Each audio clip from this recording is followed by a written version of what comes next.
vise jer mit fyrværkeri. Vi starter med den her nye Cracking Balls. Der er 22 gram krudt i, og det er sådan blinkende fontæner. Og så har jeg også den her Thunder Kings. Jeg hører, at de er rimelig okay.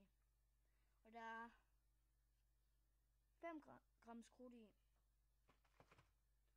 Og så har jeg fået sådan en pakke her. Der er der batteri i. Der er 2 batterier i.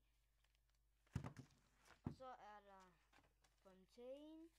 En mini fontæne. Så er der toghorn. Og så er der faldskærmsraketter. Så er der raketter. Og nogle der er lidt mindre.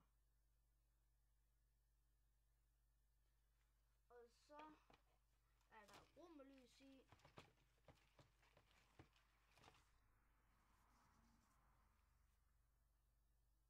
Romerlys. Og så er der mere i. Og så har jeg sådan en pakke Cracking Ball og røgbomber fra Hjem & Fix. Og så har jeg 10 pakker af den her hekshylde uden prop i år. Desværre fra Hjem & Fix. Og så har jeg 2 af dem her raketter. Det er... Der er der... Hvor står det? Der er 62 gram krudt i.